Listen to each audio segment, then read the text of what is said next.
Hi, I'm Dr. Jillian Camwell here with your weekly challenge. And this week we are tackling dynamics.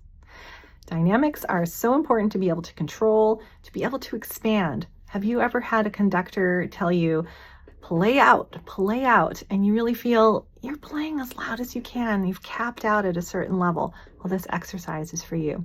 Have you ever played and you can't quite play as soft as you need to in an ensemble or a solo setting? This exercise is for you. Have you had trouble controlling your crescendo and your diminuendo? This exercise is for you. This exercise is from Peter Cooper, my teacher in Colorado, and his teacher before him, Gladys Elliott. And we are going to set the metronome, set your tuner. An app like Tonal Energy is wonderful so that you can have an analysis while you're going on, while you're playing the exercise. I'm going to set my metronome to 56, so not too fast. As well as having your tuner, we want to breathe in rhythm, we want to think in rhythm, we want to play in rhythm. So if we think of those three things continuously, we're well on our way. So we're going to number these notes, and I'm going to play a B flat. It just works for my instrument today. You can pick any note that works for you. And we're going to count upwards, 1, 2, 3, 4, 5, 6, 7, 8, 9 being our peak, being the peak of our phrase, lightly tonguing each note, the same note, crescendo, and with a diminuendo after 9. So 9 should be your loudest note. 1 is your softest note. So you might notice a couple of things. You might notice that you peak too soon. Maybe you get to 6 and you can't get any louder. Maybe you get to 9 and you realize, I still have a long way to go. I'm not at my loudest. Then you would repeat that exercise and work on increasing your range of dynamics. Think about what's happening mechanics-wise with your instrument. And your embouchure. So I'm pointing to my embouchure. As an oboist, I might need to support with more air. We all probably need to support with more air, but open up so that as I crescendo, I don't get sharp as I get louder. Okay, so that's one thing that I might think of. We want to start as softly as we can with the note speaking. So again, as an oboist, we have reeds to worry about on top of everything else. So this is a great reed test. Your instrument needs to be in good condition. Every instrument needs to be in good condition to play exercises and to elevate our musicianship. Your instrument and your reed need to be working before you can tell if you're working. So grab your metronome, grab your tuner, grab your Tonal Energy tuner, that app. That's a great app so you can see that analysis. And then on the other side of this, we're going to analyze what we hear.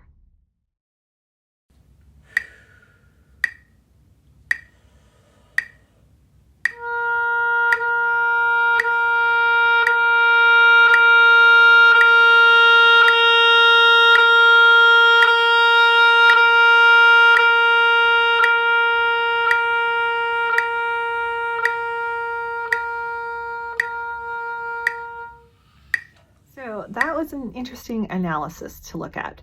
I decided to keep it up rather than redoing it because we're all going to be in that same sort of boat. How do we read this? How do we then self-improve based on the analysis of our own information, of our own output? So I'm looking at that little graph and I notice a few things. First of all, I might be starting a little bit louder than I'm ending. So that's something I want to work on, and making sure that my piano at the beginning matches the piano at the ending.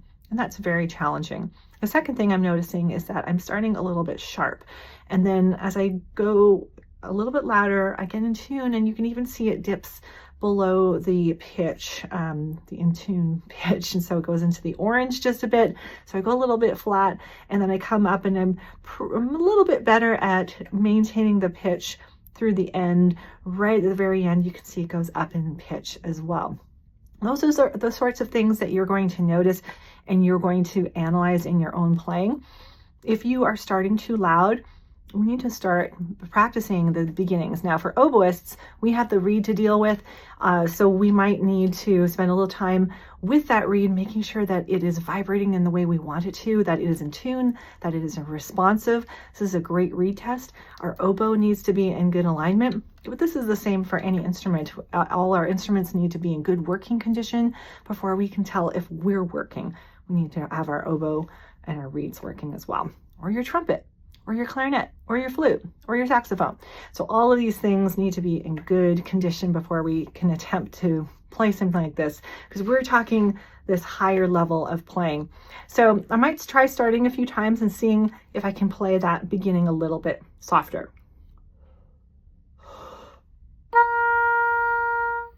It was pretty good. It was pretty soft. I was still sharp though. It was about 18 cents sharp that time. So I'm going to work on playing it more in tune, but still softly.